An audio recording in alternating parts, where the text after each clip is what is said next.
La pelletteria napoletana e i brand del lusso, pro e contro di questo legame poco conosciuto. Sigla!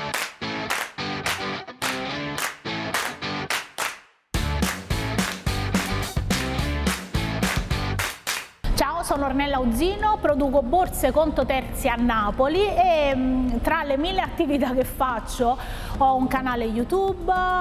scrivo molto sui social e mi sento particolarmente toccata da tanti argomenti. Una delle cose che cerco di fare da tanti e tanti anni è quello di portare un'informazione alternativa a quella ricorrente che mette la pelletteria napoletana in un angolino come relegata soltanto a produzioni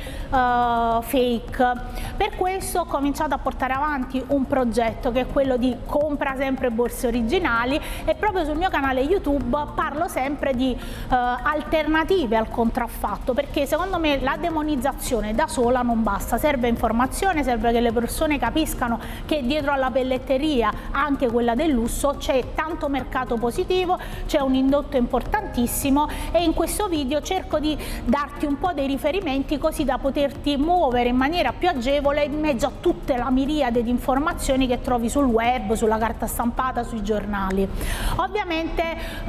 se vuoi delle informazioni un po' più esplicative ti invito ad andare sul mio blog, ti lascio l'indirizzo qui sotto in descrizione, così trovi non solo tutte quelle che sono le recensioni, cose importanti, c'è anche un po' di informazioni su di me e su quello che faccio di lavoro. Ovviamente se già sei una mia amica tutto quest'intro ti suonerà strano, ma in realtà fa bene sempre ripeterselo, perché ogni tanto ripresentarsi non è un male. Partiamo da un concetto: la pelletteria napoletana. Che cos'è la pelletteria napoletana e perché si distingue dalle altre? La pelletteria napoletana ha delle radici antichissime, tant'è vero che è molto conosciuto che le prime concerie, oltre ai primi laboratori di guanti, si fossero sviluppati proprio sul territorio napoletano, comunque in Campania, che vanta anche Solofra come grande polo di sviluppo per lami, anche se di un certo tipo di differenza rispetto alla Toscana. Negli anni la pelletteria napoletana ha avuto tantissime evoluzioni, non sempre positive diciamo, però una cosa che si tende sempre a raccontare è pelletteria napoletana, gente legale, gente che lavora nei sottoscala e fa la roba contraffatta. Non si racconta che però se esiste questa realtà, per esistere questa cosa deve esistere necessariamente l'altra faccia, che io provo a raccontare in maniera insomma dinamica sui social, un po' dappertutto, anche confrontandomi con te. Anzi, dimmi se tu poi le cose che le sentirai in questo video le conoscevi già o comunque mi aiuti a condividerlo. L'altra faccia è produzioni napoletane, grandi aziende, grande indotto di operai, fabbriche a norma e grandi brand del lusso che vengono a produrre qua da decenni, grandi poli produttivi e tutta una serie anche di brand made in Napoli, proprio dal prodotto zero a tutto quello che ci gira intorno. Insomma, se esiste il contraffatto necessariamente esiste l'originale, quindi se siamo bravi a fare il contraffatto necessariamente siamo bravissimi a fare l'originale. Per questo e da questo sono nati tutta una serie di siti interni e di tutto, come dire, di tutto quello che ruota intorno alla pelletteria napoletana, che ha relegato un posto in un angolino. E ti spiego un po', secondo me, qual è la visione un po' più corretta di tutta questa informazione sbagliata. A parte che ce lo siamo già detti che parlare male di Napoli prende più like, fa molto più comodo, gli stessi napoletani siamo autolesionisti, mi hanno intervistato più di una volta e sotto gli articoli di giornale è stato impressionante leggere di gente che ma Napoli, cioè i primi criticoni di Napoli sono i napoletani. Però noi siamo un popolo strano, perché in questo facciamo sempre armiamoci e partite, quindi il problema è sempre di qualcun altro. Questo è il primo demerito. Dall'altro lato, a differenza di quello che si dice, noi siamo un grande popolo di lavoratori e quindi troviamo spesso inutile perdere il tempo a rispondere a gente che comunque non capirà, e quindi quello che critica Napoli tendenzialmente è una persona che non ha niente da fare, e invece noi che siamo abituati a testa bassa a lavorare e che siamo eccellenze di operai che andiamo al nord e facciamo grandi le aziende, sostanzialmente ci interessiamo poco, e con l'era dei social questa cosa si sente tantissimo. Dovremmo interessarci molto di più a quello che succede ad ampio raggio. Appunto, pelletteria napoletana, brand del lusso. Tu lo sai che qua produce tutto il gruppo Kering, quindi Gucci, Yves Saint Laurent, Balenciaga, Yves Saint Laurent, Bottega Veneta, tutti sotto brand.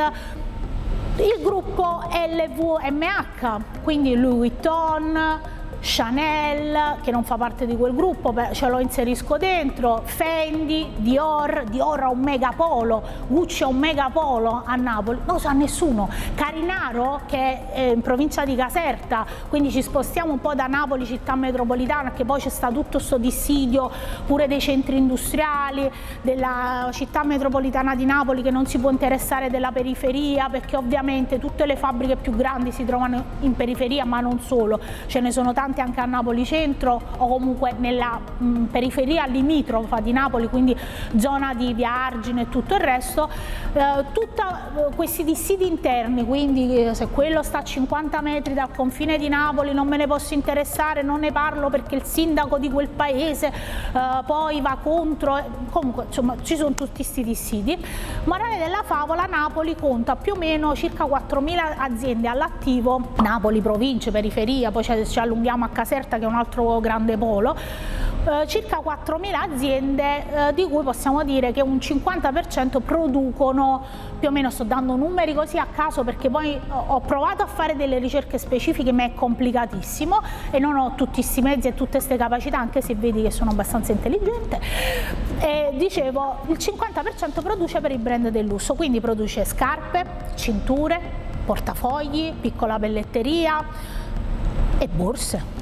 Io ne sono insomma una delle, io con la mia famiglia che abbiamo un'azienda che produce appunto per marchi famosi e che ringraziamo appunto il gruppo Kering per tutte le opportunità che ci ha dato, dicevo tutte queste aziende qui produciamo per i marchi del lusso. Ora che cosa succede? Che fin quando le cose vanno tutte bene, allora ognuno lavora, siamo nelle nostre fabbriche, le nostre 12-14 ore al giorno, a differenza di quello che viene raccontato, paghiamo le tasse, cerchiamo di essere il più precisi possibili, facciamo tutte queste cose qua, poi succede un evento negativo e si spazza via tutto, diventiamo tutti criminali, diventiamo tutte persone che stanno nei ghetti, che pagano 20 euro al giorno le persone e le tengono a nero, e quindi si cancella tutto il lavoro, e a testa bassa molti di noi, molti imprenditori ci vanno ancora più con rabbia e con amarezza, perché è davvero brutto essere etichettati soltanto perché magari quella notizia fa più notizia, va a finire pure sul New York Times rispetto a Napoli produce per tutti i brand del lusso, ed è una cosa che ti tocca, perché io sono anni, non ho abbandonato la mia terra, non ho abbandonato questo lavoro, mi espongo, cerco di parlare con i giornali, cerco di fare l'impossibile, e il risultato qual è? È che va in televisione una persona a dire che 20 euro al giorno è giusto e magari non chiamano tanti artigiani come noi che stanno qui a pagare le tasse e che ringraziano pure i brand che gli danno il lavoro. È una cosa un po' strana, è una cosa che è un'informazione un po' distorta e un po' monopolista dell'immagine di Napoli, perché fa comodo far vedere che a Napoli esiste solo gente che paga 20 euro al giorno e poveri cristi che per ignoranza non sanno che andare a lavorare con reddito di cittadinanza è stupido, perché sono stesso loro che fagocitano il lavoro e buttano praticamente melma su tutto un popolo di lavoratori onesti. Detto questo, è fatto un po' di quadro di chiarezza, pelletteria napoletana, brand del lusso, i problemi più importanti che ci sono la mancanza di networking, network a 360 gradi. Noi fra aziende non parliamo, siamo concorrenti, facciamo la stessa cosa dal più piccolo al più grande, fra aziende non parliamo, a stento ci salutiamo delle volte ed è una cosa assurda, cioè veramente io non, cioè, ho difficoltà a capirlo, anche perché per dire in Toscana, seppure non si sopportano fra di loro, cercano di fare il fronte comune davanti alle difficoltà e davanti alle opportunità, tant'è vero che la Toscana è diventato il polo numero 1 di sviluppo di produzione. Altro difetto che abbiamo è cercare di essere, come dire, di approfittare delle disgrazie altrui. Siamo un popolo strano, cioè noi napoletani, soprattutto la classe imprenditoriale napoletana, siamo un popolo strano, proiettato più a vedere di danneggiare qualcuno, molto spesso per trarne vantaggio, non si sa che titolo, anche perché ricordati sempre, soprattutto se sei un imprenditore napoletano e hai criticato, hai brindato, hai esultato per il fallimento di qualcuno, che meno lavoro c'è a Napoli, meno lavoro ci sarà per tutti, perché se domani mattina decidono di delocalizzare la produzione sarà anche colpa di chi ha tifato perché ci fosse meno lavoro per l'IC, o che ha esultato, o che ruba i dipendenti, o che non fa formazione, o che non migliora la qualità di vita nelle aziende. È tutto collegato, non è colpa del brand, perché togliamoci sta cosa, se tu scegli di produrre sotto costo il problema è tuo, non è del brand che ti sottopaga, perché tu puoi dire a me non mi interessa, io sono forte e vado a pigliare lavoro a New York, in Australia, dove voglio, perché a me non mi interessa di essere sottopagato, che io devo rispettare, devo pagare gli operai, devo pagare le tasse, non ti devo far guadagnare a te, perché poi i brand del lusso sono gestiti da persone e quindi bisogna sempre capire con chi ci si relaziona e se poi è davvero vero la demonizzazione dei brand del lusso. Quindi pelletteria napoletana, brand del lusso, mancanza di network fra le aziende, mancanza di collaborazione e di supporto fra le aziende e infine c'è la, come dire, la incapacità, dettata pure un pochino, permettetemi, e so che qualcuno si offenderà, dell'ignoranza. Siamo un popolo